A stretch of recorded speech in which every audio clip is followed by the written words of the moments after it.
Hello दोस्तों। तो कैसे हैं आप सभी। मैं एक बार फिर दिनेश मॉडर्न एग्जाम में आपका स्वागत करता हूं। तो आज का मेरा सेशन है ज्वालामुखी, जो कि एग्जाम में काफ़ी पूछ लिए जाते हैं। तो चलिए हम स्टार्ट करते हैं। पहले हम समझ लेते कि ज्वालामुखी किसे कहते हैं। ज्वालामुखी, उसका इंग्लिश नाम होता है वेलकेनो। ज्वालामुखी, इसका तात्पर्य एक छिद्र उस छिद्र या दरार से है जिसका संबंध पृथ्वी के आंतरिक भाग से होता है। आंतरिक भाग से उसका जिसके माध्यम से तप्त गैस, तरल, लावा, राख, जल वाष्प आदि आदि निकलता रहता है। अगर हम बात करें तो ज्वालामुखी जब फूटता है तो क्या क्या निकलते है उसमें से। देखिए, ज्वालामुखी में जल वाष्प की मात्रा सर्वाधिक होती है। जल वाष्प आप समझते हैं, जल वाष्प जो भाप बन के पानी उड़ता है, ठीक है, 60 से 90% परसेंटेज तक पाया जाता है जल वाष्प। उसके बाद carbon dioxide, nitrogen, sulphur dioxide आदि गैसेस निकलती रहती है। इसमें सबसे मुख्य बात ये है कि इसमें जो है ऑक्सीजन नहीं निकलता है। ये पूछा गया था कि ज्वालामुखी में क्या कौन सी गैसें निकलती है, नहीं निकलती है, तो वो होता है ऑक्सीजन। ऑक्सीजन क्यों नहीं निकलता है? क्योंकि अगर ऑक्सीजन इस जैसे ये बना है ज्वालामुखी, अगर इसमें ऑक्सीजन चला जाएगा, ठीक है, ऑक्सीजन चला जाएगा गैस, तो ये जो है वोल्केनो फूटेगा नहीं, यानी कि ज्वालामुखी फूटेगा ही नहीं। इसलिए क्या होती है, ये ज्वालामुखी ऑक्सीजन के बगैर ये क्या होती है, फूट जाती है। जैसे हम कोई देखते पटाखा नहीं होता है, पटाखा ये समझ लीजिए कि अगर उसमें ऑक्सीजन पटाखा में जलाता है, वो पटाखा या तो कम आवाज करता है या तो फूटता ही नहीं ऑक्सीजन। और ऑक्सीजन नहीं जाता है तो धुएं की वजह से और बारूद की वजह से क्या होती है, पाट से फूटती है वो, ठीक है। पट्ट से जो भी बोलती है वो। देखिए, ये ज्वालामुखी है, इसको जैसे ज्वालामुखी ऐसे आता है, ये पर्वत है, इस तरह से जब ज्वालामुखी की लावा जो है पिघल पिघल के ऊपर जा करके क्या जब फैलती है तो इस तरह से ये फैल जाती है। और इसको जो है, इसको जो फैलती है इस तरह से, तो ज्वालामुखी शंकु कहते हैं। और ये जो होती है ज्वालामुखी पाइप, ये जो पाइप है जिस माध्यम से लावा निकलता है ये, और ये ज्वालामुखी पाइप है। और ये जो मुहाना है तो ज्वालामुखी छिद्र कहते हैं। अब ये ज्वालामुखी कितने प्रकार पाए जाते हैं? ज्वालामुखी 3 प्रकार के पाए जाते हैं। कौन कौन से? तो ये 3 प्रकार के पाए जाते हैं। पहला होता है सक्रिय ज्वालामुखी, एक्टिव वोल्केनो। दूसरा होता है प्रसुप्त ज्वालामुखी, डोरमेंट वोल्केनो। तीसरा होता है शांत ज्वालामुखी या एक्सटिनेट वोल्केनो।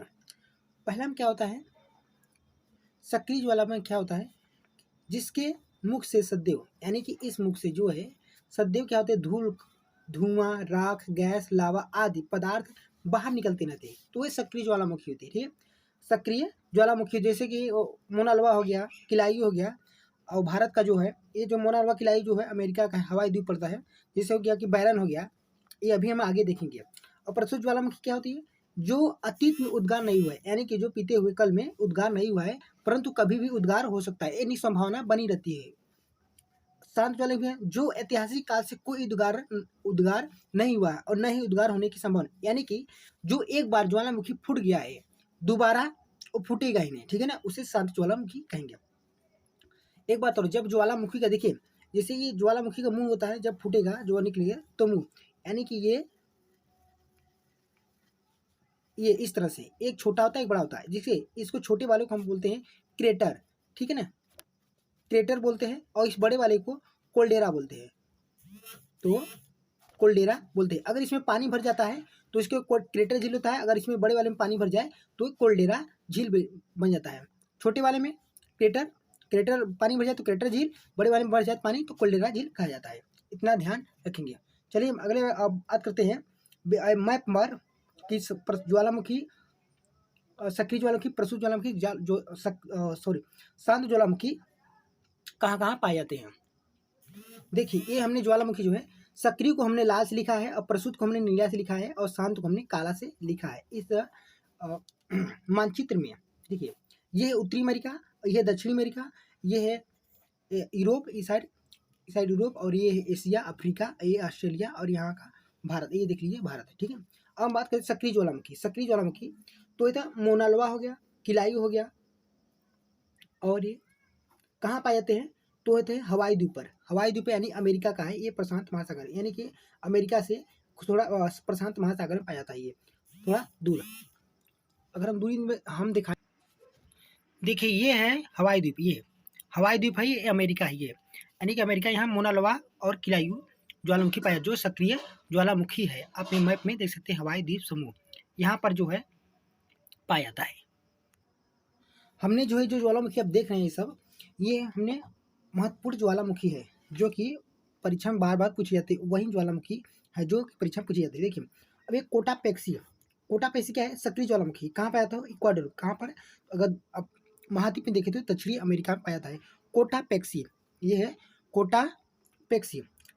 और एक पाया था है शांत ज्वालामुखी, हमने काला से कहा ना, काला से लिखा हुआ है, तो चिम्बोरा जो इक्वाडोर में पड़ता है, इक्वाडोर में ही चिम्बोरा जो पड़ता है जो शांत ज्वालामुखी है।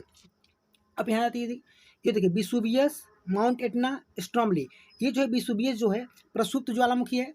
विसुवियस प्रसुप्त ज्वालामुखी कहाँ? इटली में पड़ता है, ये इटली में पड़ता है। इटली में, ये भी इटली में ही पड़ते हैं, ये भी इटली में ही पड़ते हैं। और ये जो है माउंट एटना, ये जो है माउंट एटना जो है इटली के सिसिली द्वीप पर, सिसिली द्वीप पर, ठीक है ना, सिसिली, इतना ध्यान रखना, सिसिली द्वीप पर पाया जाता है माउंट एटना। स्ट्रॉमली जो है ये स्ट्रॉमली लिपारी द्वीप पर, ये ध्यान रखना, लिपारी द्वीप पर पाया जाता है। क्या? लिपारी द्वीप पर। और ये तीनों जो है कहाँ पाए जाते हैं? तो इटली में, इटली में। माउंट एटना सक्रिय ज्वालामुखी है सिसिली द्वीप पर, स्ट्रॉमली लिपारी द्वीप पर, ठीक है। चलिए अब बात करते हैं ये कोह सिल्तान और देवबंद। ये जो शांत ज्वालामुखी है कोह सिल्तान और देवबंद जो है, जो कि ईरान में पड़ता है। तो ईरान में ये दोनों पड़ते हैं, ईरान में पड़ते हैं ये दोनों जो है कोह सुल्तान और देवबंद ईरान में पड़ते हैं, जो कि शांत ज्वालामुखी है। फ्यूजियामा, फ्यूजियामा जो है प्रसुप्त ज्वालामुखी है, प्रसुप्त ज्वालामुखी। और ये जो है जापान पे आता है, जापान, जापान की राजधानी होती है टोक्यो, टोक्यो। ये जो है प्रशांत महासागरीय जापान देख रहे हैं, यहाँ पर पाया जाता है फ्यूजियामा जापान में।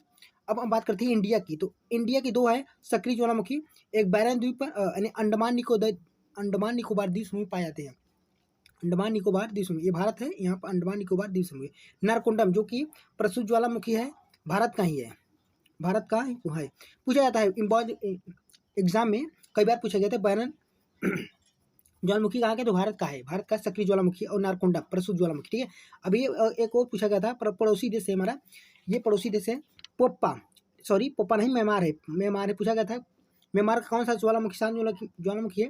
तो होती है पोप्पा, शांत ज्वालामुखी है पोप्पा, ये याद रखना। अब बात करते हैं हम और अन्य की, जैसे कराकटुआ है, एक कराकटुआ प्रसुप्त ज्वालामुखी इंडोनेशिया का है। कहाँ का है? तो इंडोनेशिया का, तो इंडोनेशिया का है। समेरू और मेरापी, ये तीनों है, कराकटुआ और समेरू और मेरापी, ठीक है। ये सक्रिय ज्वालामुखी, कराकटुआ जो है प्रसुप्त ज्वालामुखी होती है। अब बात करते हैं हम अफ्रीका की, अफ्रीका को किलिमंजारो शांत ज्वालामुखी है, किलिमंजारो शांत ज्वालामुखी है ये। तंजानिया में पाया जाता है, तंजानिया में पाया जाता है। ये जो अफ्रीका महाद्वीप की जो है सबसे सर्वोच्च चोटी भी है, किलिमंजारो तंजानिया में पाया जाता है। अगर हम अन्य की बात करते हैं हम, जैसे दक्षिण अमेरिका में पाया जाता है ये ओजल डेल सलाडो, जो सक्रिय ज्वालामुखी है, सक्रिय ज्वालामुखी ओजल डेल सलाडो चिली और अर्जेंटीना पाया जाता है। एक और है माउंट एरेबस, जो है अंटार्कटिका महाद्वीप पर पाए, एक ही पाई जाती है अंटार्कटिका महाद्वीप पर, जो कि सक्रिय ज्वालामुखी है, जो है सक्रिय ज्वालामुखी है। अब हम बात करते हैं कुछ अन्य विशेष बातों पर बात करते हैं हम। अभी हमने जितना बताया जो है, हमने जितना अभी बताया ज्वालामुखी के नाम जो है उसकी विशेषता क्या है? देखिए भूमध्य सागर का प्रकाश स्तंभ किसे कहते हैं? भूमध्य सागर का प्रकाश स्तंभ किसे कहते हैं? स्ट्रॉमली और जो इटली, भूमध्य सागर का प्रकाश स्तंभ, ये जो है सक्रिय ज्वालामुखी हमेशा जो है हमेशा निकलती रहती है, उस हमेशा इसलिए से आग से क्या होती है? प्रकाश चारों तरफ, इसलिए से भूमध्य सागर प्रकाश स्तंभ। हाँ एक बात और, ये स्ट्रॉमली जो है भूमध्य सागर में पाया जाता है, जब ये निकलता है तो चारों तरफ क्या होते हैं? इसके हमेशा आग जलती रहती है, इसलिए ये प्रकाश स्तंभ कहते हैं स्ट्रॉमली को। विश्व का सबसे बड़ा ज्वालामुखी, देखिए विश्व का सबसे ऊंचा ज्वालामुखी पर्वत जो है कोटापेक्सी, भी बताया ना, कोटापेक्सी इक्वाडोर में दक्षिण अमेरिका पाया, तो कोटापेक्सी याद रखना। किस महाद्वीप में मात्र एक ज्वालामुखी पाए जाते हैं? तो अंटार्कटिका पर माउंट एरेबस, अभी बताया सक्रिय ज्वालामुखी है। और किस महाद्वीप में एक भी ज्वालामुखी नहीं? तो ऑस्ट्रेलिया, ये पूछा गया था एग्जाम में कि ऑस्ट्रेलिया महाद्वीप पर कोई भी ज्वालामुखी नहीं पाया जाता है। किस महाद्वीप के परिमेखला को अग्निवलय रिंग ऑफ फायर, ये पूछा गया था, रिंग ऑफ फायर की संज्ञा की प्रदान की गई प्रशांत महासागर में, यानी ये जैसे प्रशांत महासागर के मान लेते प्रशांत महा, और इधर क्या है, इधर एशिया है, और ये जो उत्तरी अमेरिका है, और इधर इंडोनेशिया साइड, ये जो है पापुआ न्यू गिनी, और इधर ऑस्ट्रेलिया, ठीक है। और तो इसके ओर यानी कि साइड पर, सॉरी, प्रशांत महासागर के साइड में क्या होते हैं, हमेशा ज्वालामुखी का उद्गार हमेशा होता था, क्या इसके चारों तरफ से ज्वालामुखी उद्गार होता है, इसलिए क्या होते हैं, और जापान में झटके मिलते हैं ना, भूकंप के झटके रोज, इसलिए मिलते हैं, ठीक है। इसलिए इसे कहते हैं ज्वालामुखी परिमेखला अग्निवलय की संज्ञा किसे कहते हैं, प्रशांत महासागर के परिमेखला को, ये प्रशांत महासागर के परिमेखला, इसको कहते हैं रिंग ऑफ फायर, ठीक है। इतना याद करना। अब हम ज्वालामुखी, अन्य ज्वालामुखी देख लेते हैं, से माउंट रेनियन हो गया, माउंट सस्ता हो गया, माउंट हेलेंस हो गया, और बार हो गया, ये जो है यूएसए में पाए जाते हैं, ठीक है, यूएसए में पाए जाते हैं। और लाकी, जैसे लाकी हो गया, ये आइसलैंड में पाए जाते हैं। माउंट तौल और माउंट पिनाटुबो, ये जो है फिलीपींस पाए जाते हैं, फिलीपींस, इसकी राजधानी होती है मनीला होती है। और एक और होता है रूहापेई जो है न्यूजीलैंड में होता है, न्यूजीलैंड में पाया जाता है। एक और है बिल्ला टीका और चिल्लन, अजीब नाम है, बिल्ला टीका चिल्लन, चिल्ली में पाया जाता है, कहाँ पाया जाता है, सॉरी चिल्ली नहीं, चिली दक्षिण अमेरिका का है देश, ठीक है ना, ये पाया जाता है चिली में। आशा करते हैं ये जो क्लास आपको अच्छी लगी, अगर आपको थोड़ी सी भी क्लास अच्छी लगी तो लाइक शेयर सब्सक्राइब करना ना भूलिए। तब तक मिलते हैं अगली क्लास में, तब तक के लिए जय हिंद।